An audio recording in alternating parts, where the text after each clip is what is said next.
Welcome to episode 34 of the Babes Talking Business podcast. Today we have Brooke Vulinovich on our show, and you are going to absolutely love this episode.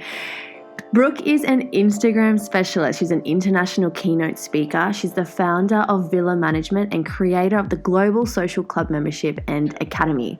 She teaches businesses worldwide how to leverage off the power of social media and how fun and easy it can be to connect with their customers online. With a background in sales and marketing, Brooke loves customer service, and her enthusiastic personality has allowed her to quickly skyrocket through the digital marketing world to become one of Australia's most influential Instagram speakers and trainers. Working with brands like Dermalogica, Mazda, and City of Perth, Brooke's training can show you how to grow your online presence and use it as an effective business medium. In this episode, we chat with this funny, upbeat mega babe about her journey in business and what she's overcome to make her way to the top. She shares some pretty hilarious happenings that will have you feeling like you're not alone building your business and winging it along the way. And she also shares the evolution of herself as a businesswoman who was unsure in what she wanted to do, dabbling in some studies here and there, not finishing them, to now being a super clear woman on a mission and very clear on her message. You can find all of Brooke's social media links in the show notes below for you to connect with her, including her Instagram and her website. You can also check out our website at www.babestalkingbusiness.com, where we have loads of information, including upcoming events we have on in 2020, including our Babes in Business Bali retreat. We've got Vegas at the end of the year and so many more cool events that you can tap into. We just want to take this opportunity to say a big thank you to our sponsors, the Health Style Emporium, a 16-week online holistic program for women all around the world that educates, empowers, and inspires you to become the healthiest, happiest version of yourself without deprivation or diets or extreme exercise. The HSC has a 6-week mini program that is currently underway. It is not too late to join. You can join at any time, where you'll learn how to lose weight holistically, looking at diverse range of health pillars, including toxins, nutrition, mindset, hormones, stress, and learning to love your cycle, plus so much more. Head over to www.thehsc.net to find out more. Otherwise, if you would love to learn more about their ambassador program where you can get rewarded while getting healthy, please do get in touch with us. Now, without further ado, we are so excited for you to hear this hilarious, amazing episode with Brooke. Brooke, hi. Oh my God, and there goes my email. Sorry. Oh no, I can't mute it even because I'm on the computer. All good. We are so excited to chat to you, girl. Welcome to Babes Talking Business. Woo, thank you for having me. I'm very excited. I'm excited because I know I've been following you for a little bit on Instagram. We've been going back and forth because you help other women build businesses on Instagram, which is really cool. But then we got talking a little bit further and we realized you had your own really cool business story, which kind of evolved. And there's so many women, I think, our followers who want to get into business. They've started a business. They've got an idea for a business. And it's really inspiring, but also thought-provoking to kind of hear what other women's journeys have been and the jumps or the steps that they took. And I know we were just talking before we started recording how ballsy that sometimes you've got to be to do some of the stuff. Yeah. But even like at the time you don't realise it's ballsy, and then you look back and think, whoa, you little savage rebel. It's so true, hey. It's like that saying, ignorance on fire. You're just like, I don't know what I'm doing, but I'm just going to do it. And holy shit, it worked. Totally, yeah. So a little bit of background for people who might not know you. Obviously, you're Brooke. You've got Villa Management, which is your business at the moment, but that's not where you started. I know we were chatting before and you started in sales and marketing and helping people do lots of different things. Do you want to start there and maybe talk about what happened after your degree and what work were you doing and what did you have a vision for what you wanted to do? No, I don't even know how I ended up here. I wish I had, like, you know, when you talk to people and they're like, oh, I grew up and I always knew I wanted to do this, and then I studied it and I loved it and I always knew I wanted to have a business. I'm like, really? I don't even know how I got here.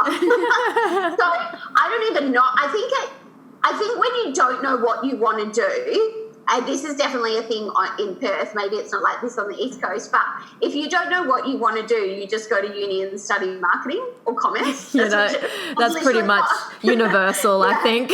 That's what everyone who doesn't know what they want to do does.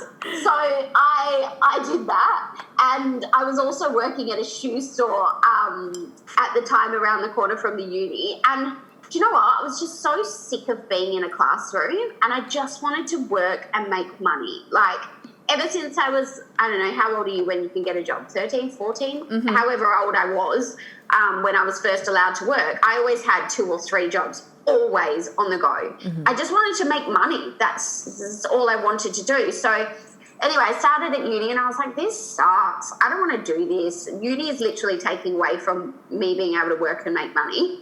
Mm-hmm. So I did that.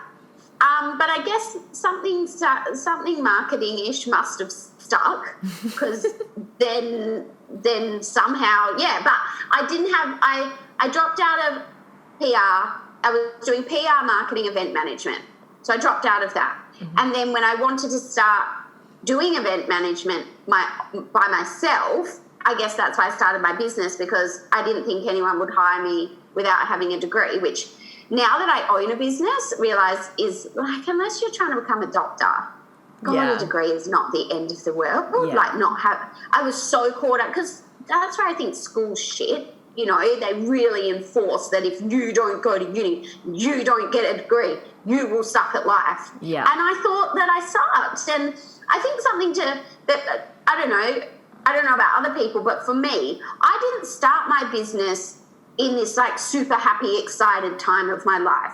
I kind of started it a bit out of desperation when I was in a really low point, feeling like no one is going to hire me to do what I want to do. I'm only going to be able to get a job as a receptionist for the rest of my life. And so I thought, well, I'll start my own business, because then at least I can do what I want to do. Mm-hmm. And if it works out, it works out. If it doesn't, it doesn't. I guess then if it doesn't, I'll go get that reception job. Mm-hmm. But so far it's worked out. That's good.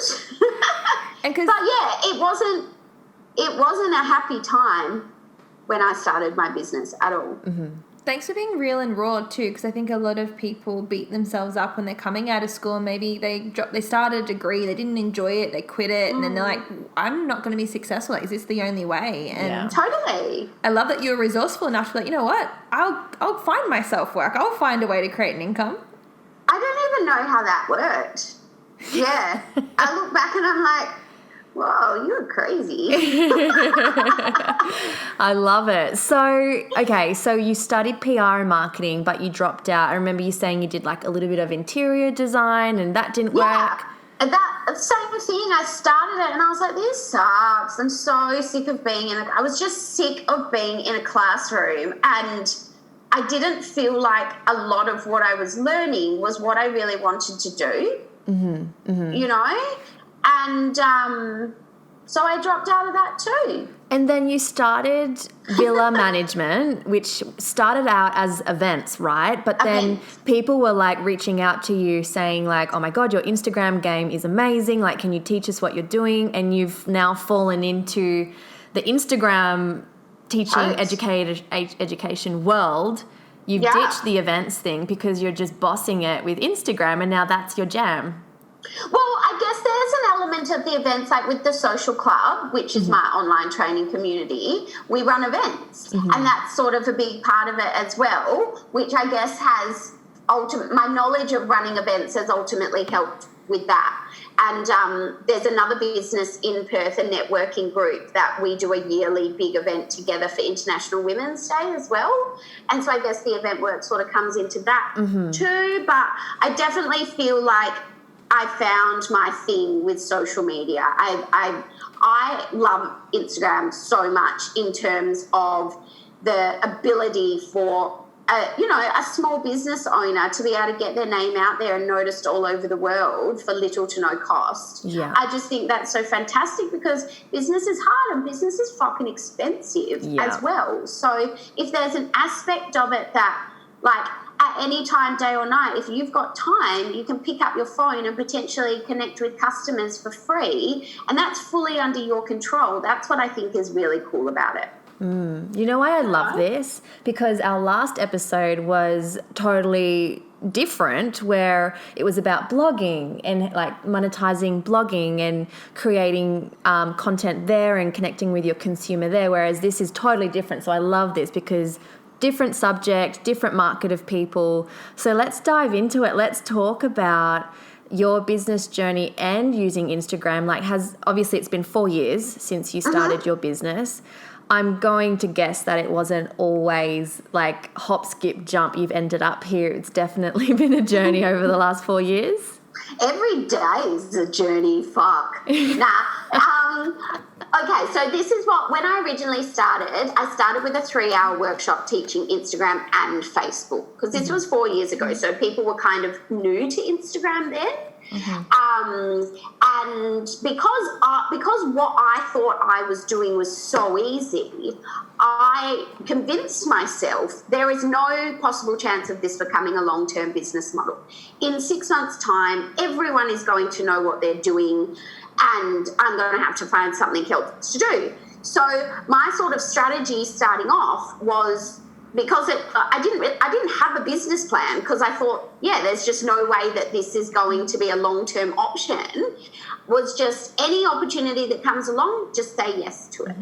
And we'll just see where this goes. I'm enjoying what I'm doing. So I started with teaching workshops, and then I started getting asked to do one-on-one, because that's sort of, there's people that want one-on-one.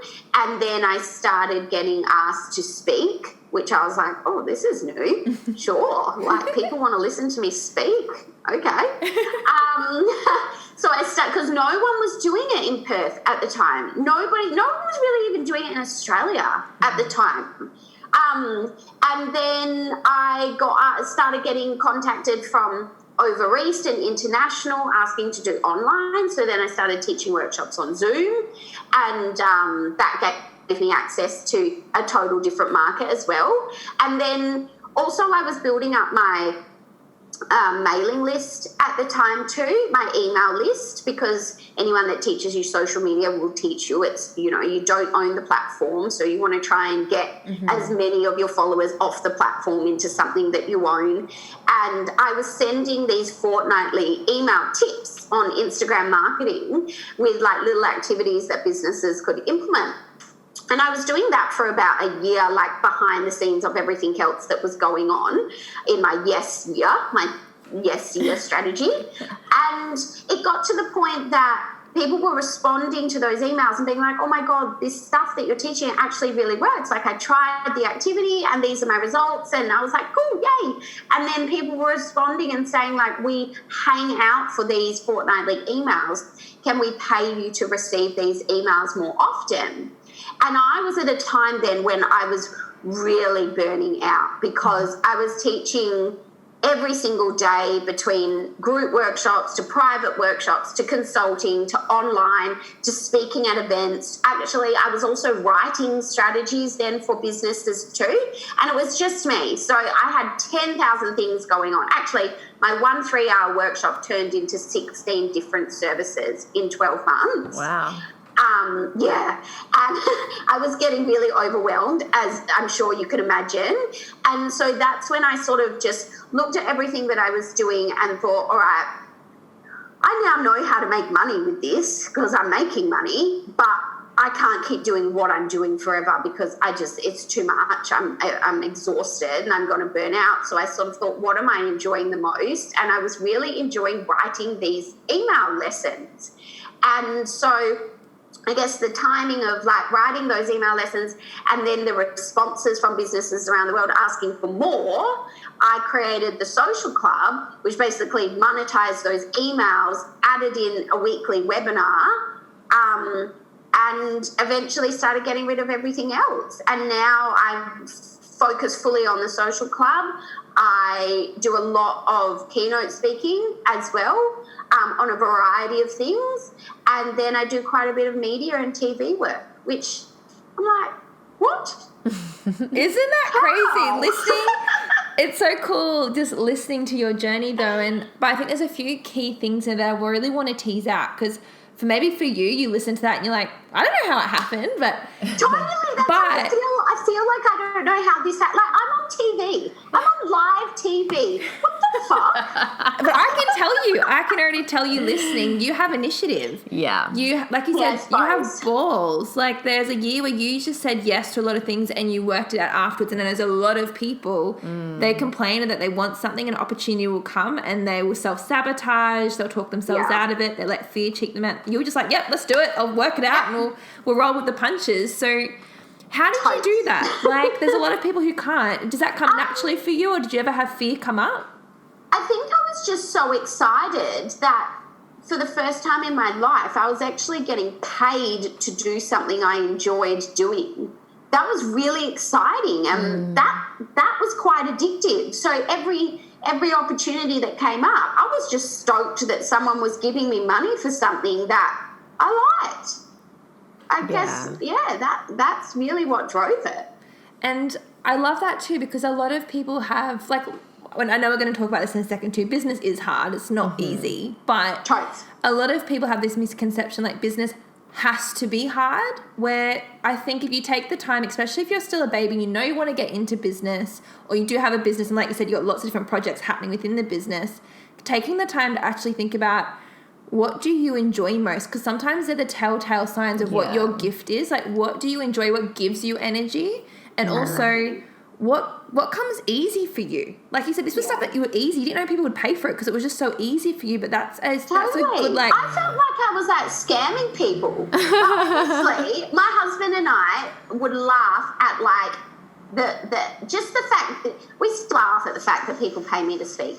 Like, I don't know. It's weird. It's a weird thing. But also, I will say that there are really shitty times, and we'll talk about that, obviously. Yeah. The reason you have to love what you do in business is because in those shitty times, if you don't have a drive and a passion, that's when you'll give up, because you'll just think, well, what's the point? You know, and there's times in my business that shit things have happened. I worked for like 3 months for free because of something that was going on, which we'll get to. But if I didn't actually enjoy what I was doing and love what I was doing, I probably would have quit then. I would have quit it then, because I would have been like, what's the fucking point? I don't enjoy what I'm doing. I'm not making money. So what's the point of me doing this? Yeah. So before we delve into that, maybe just ding, ding, ding, ding. Like, guys, if you have something that's coming up for you that you enjoy and that comes easy for you, there are some good signs there to delve into it. Yeah. Because I think people think they've got to become something that they're not, or they've got to create something that they're not. And really, we're all different. We're actually born with these gifts and these passions, and they're there for a reason. You've got something the rest of the population doesn't have that you can serve and help others with. Think about what do people say you're good at? Like, before I had my business, I always had Snapchat, just because Snapchat. And I think back to when my friends and people would say, oh, we follow you on Snapchat because you're just so funny. Like, and that was not a business Snapchat. That was just me fluffing around being me. And I look back and I'm like, I didn't do it intentionally, but I've sort of just carried on that. Mm-hmm. You know what I mean? Mm-hmm. But people used to say that to me all the time. And my husband even says, because when I met my husband, I met him in real life, but back then we didn't exchange mobile numbers. We exchanged Snapchat usernames. That's how we connected in real life. That's so cool. And then we spent just 6 months like Snapchatting back and forward. And he always says to me, he's like, no wonder you've done well on social media. Like, I fell in love with you on social media. So I'm not surprised that other people have too. I'm like, oh, that's super cute. How good is that? Cute, eh? He's cute. Yeah. So let's talk about that journey. I'm sure that you have such an incredible influence online. I love what you've created and how you portray yourself, and you are funny. You're hilarious. So we're sitting here kissing ourselves laughing. Sometimes I'm like, oh, did I just take it too far? And I'm like, oh, well, fuck it. I'm sure with that comes comes people who aren't the friendliest, or Yes. you'll get people with their does. opinions and whatnot. How do you deal with stuff like that? Well, with my own like personal Instagram account, when things come, like the first time someone said something nasty, like someone said I had the most annoying voice on the internet, which agreed, I do have a really annoying voice. And people have said all kinds of things. I was featured in the West Australian, which is like our major newspaper article here, a couple of weeks ago. And the Birth Now, which is sort of like the main news channel online, shared the article. And of course, like the trolls just started. And I was like, I'm not even going to look at it, because even the journalist said to me, don't even look at the comments because people are so mean. But Dom, my husband, he was looking at them. And like, you just have to laugh. I got called a man like 100 times. I mean, I'm not super womanly, but I didn't realise I was that masculine. People that were like, who's this dude? And I was like, I'm not, do I look like a man? You just got to laugh at it, because honestly, some of the things that they say is just so ridiculous that, you got to laugh. You got to laugh at it, right? I mean, and ultimately, like, I don't care what you say about me. I'm making money off people that actually like me and like what I do. So if one of my customers said something, then that's when I'd be like, whoa, all right, what have I done to upset this person? But if it's random strangers on the internet, well, fuck them. So good. Have you, over the last 4 years, I know you mentioned it before, has there been times where you have maybe wanted to quit, or it has got really hard? Like, what have been some times. What are some face down moments that maybe you can share for girls who are listening who might be in one at the moment and thinking that business isn't for them? The reason I started my business was, as I said, I didn't have any qualifications. And when I started working with my business coach and I had to do a SWOT analysis, my biggest threat that was my biggest fear coming into business was that people who were well educated would not listen or respect anything that I had to say because I didn't have that piece of paper with a degree. So in sort of the first year or so of my business, this is one that really stands out because I'll never forget it. I got booked by one of the major hospitals in Perth to speak to all of their orthopedic surgeons and cosmetic surgeons on like what they, because in cosmetics, there's a fine line between what you can and can't post on social media. Yeah. So I got booked to speak to a group. I think it was like a group of 35 of them. And I just fucking lost my shit. Like I got so overwhelmed at the idea of the smarts of the people that were going to be in the room. And I never get nervous ever. Like in my business and what I'm doing, it's the first time, even when I was running events, I used to get nervous. But doing what I'm doing now, I never get nervous because I love what I do so much and I just know that I can help people. But anyway, I got really worked up about putting this presentation together, and I ended up, I think I charged them for like 10 hours of prep, and I worked out I ended up prepping for like 100 hours or something insane. Anyway, and then okay. So when I first got my MacBook, I never ever used an Apple. So my original laptop was a HP. And when I got my MacBook, I would only take my MacBook out if I had to go to meetings to like write notes on it. And then I would come home and work on my HP. So I had this PowerPoint presentation with all of my notes and everything, and super specific because of the medical industry as well. I had to do a lot of research into this. And I still actually don't know what I did. But basically, somehow at like 10:30 at night, and the presentation was at like 9 o'clock the next morning. Oh, God. I went to print the slides, and I went to print my notes, and I deleted everything. Oh, my God. And somehow, I don't even know how to do, I wiped it, not just from one computer, but from my other computer as well, because I was like, it's okay, I've got a backup. But whatever I did, wiped it. And I'm sitting about a meter from where I sat on the floor and cried, and I was just like, I'm a failure. now, not like I have to cancel. There's no way I can do this because I don't know what I was going to say. It was all on my slides and all on my notes. And I just thought, like, you idiot for actually thinking that you could do this. Like, who do you think you are? I full, like, imposter syndrome to myself and was like, this is your karma for thinking that you had a handle on this, blah, blah, blah, blah, blah. Wow. And, yeah, I was really mean to myself. And I remember messaging my business coach and being like, I've lost this whole present, because she was helping me on the presentation because I'd wigged myself out so bad. And she was like, Brooke, get your shit together. You have been practicing this for the past however many weeks. You know it off by heart. Open your fucking Word document, start typing it out. You know it. Mm-hmm. And I was like, I don't know it. They're all going to hate me. I'm going to have to cancel. I'm going to have to give them their money back. I look like a dickhead. And she was like, no, you know it. Just do it. And I went in.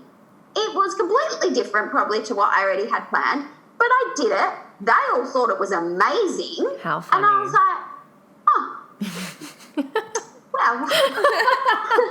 I wish you guys could see Brooke's face right now. Guys, she's so animated. I love it. I'm like sitting on the edge of my chair here listening to this story like, oh my God, my heart's broken. I'll never forget that moment because I just felt like I was the biggest failure because I got in my own head so badly. And, yeah. But it all worked out.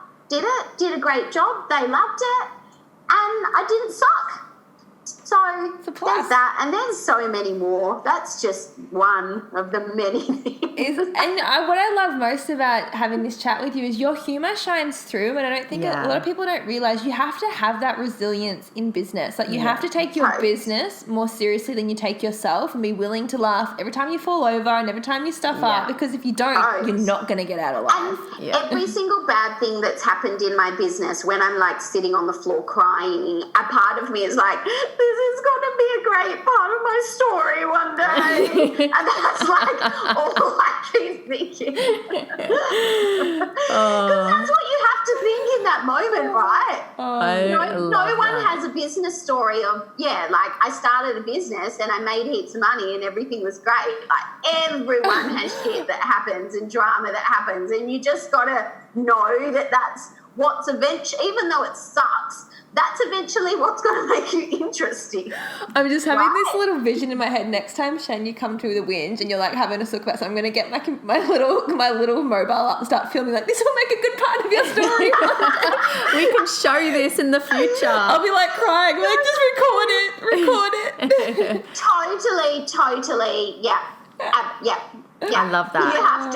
You have to. And before we started recording, we were actually talking a little bit about how business can actually be quite lonely. And that's actually one of the drivers behind why you started your business, because you wanted to meet people and you wanted to network and connect. How has that obviously now that you have a beautiful, thriving business, I'm sure you get to talk to so many people, but what was it like in the beginning, in that lonely phase where it's just you and no one else? I just, when you're in your 20s and you're going out partying and drinking and you meet lots of people, and then when you stop doing that, because I started my business when I was 29 and I wasn't really going out or doing that much anymore, and I literally was like, I didn't know really, not even really, I didn't know networking was a thing. Mm-hmm. I didn't know that existed, and I just felt like, how do you meet people if you're not going out partying? How do you meet anyone? Yeah, it was weird. And like even still to this day, so I have lots and lots of business friends and they're amazing, but everyone's super busy, which I get. I go to like a group fitness class first thing every morning just so I see people to start my day, because I'm super extroverted and I feed off the energy of other people. And, so like it's really because I love what I do and I find it so interesting, I can quite easily get into a black hole of Instagram marketing, online courses and everything, and spend like 4 days and not look up from my computer. And I need to get out and do people, not seeing people, but like interact with the rest of the world because it's good for my soul. And it's just that sort of reminder that like, oh, it's okay. Because otherwise you just get in your own head so badly about so many things. And then I find when I'm feeling the worst, it's because I've been at home working for like 5 days straight. And then I'll go out and I'll meet some people or even just catch up for coffee or whatever it is with friends. And it's that reminder like, oh no, everyone has shit going on. It's not just me, you know? Yeah, it's so important. I know that a lot of the women that we mentor in business, a big part of business and creating, I guess, foot traffic, which now is online and it's your following and it's people who come across your page, but a big part of that is networking. And if you're not networking in person, as a business owner, we totally need to be networking online. And I guess that's where your expertise comes in, because you teach people in all types of businesses how to grow that presence online, in particular using Instagram, and how to build that social presence. What would be like your top tips for someone who maybe isn't extroverted, maybe introverted, and they want to start a business and they want to do it online, but they're kind of freaking out because they're not one to just like go up to people and talk to people, but they know they have this global reach online, but they're just scared or they don't know where to start? Like, what would be your best tips? 100% find a networking community, like a real life in-person networking community. And also know that like the first time you go, it's scary. You don't know anyone, and that's normal, but you go once and you meet one person, and then you go again and you meet another person. And like I said, when I started my business, I didn't know anyone in the small business community in Perth. And last year I run events for International Women's Day with another girl who has a networking community in Perth. It was such a surreal moment for us because we did this event and we had like 300 business owners in the room, and we were both standing on the stage. And I said to Ash, I was like, isn't it crazy that like 4 years ago, we didn't know any of these people, and now we know like almost every single person in this room, fun name. And that's just what happens over time. You know, a big part of business is putting yourself out there, and putting yourself out there is scary, but that's how it works. Yeah. You know? And it's just something that it gets easier with time, but there's no shortcut to it not being hard and not being scary. What's your take on networking online? Is that something that you're seeing that's more popular these days, like people connecting with randoms online? Yeah, I guess so. I mean, online's great. Obviously, I teach online, but nothing will ever replace person to person. You know, that human connection that you get when you meet someone in real life. No amount of online will ever replace that. And I find when you can foster those online connections in person, it makes them better than online.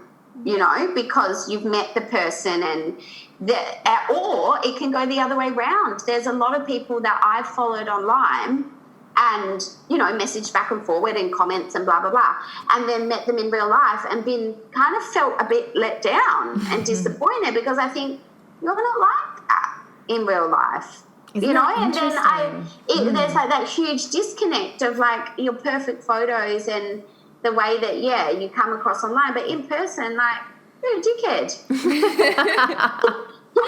Quite simply put. And that's where that word gets thrown around, doesn't it? Authenticity. But that's essentially what it is, isn't it? It's like showing up the same as you would offline, online, and letting your following see all your perks, like your humor, the way you talk, your passions, like, I think that's what's so cool about social media as well, is that if you want to share the real you have the opportunity to do so. Yeah. You know, there's people, like the people that their online persona doesn't match their offline persona, that's their choice for it not to match. They could be real and authentic, but for whatever reason they're trying to be something that they're not. And And I think the biggest compliment that you can sort of get these days in business is when people say, oh my God, you're exactly the same as you are online.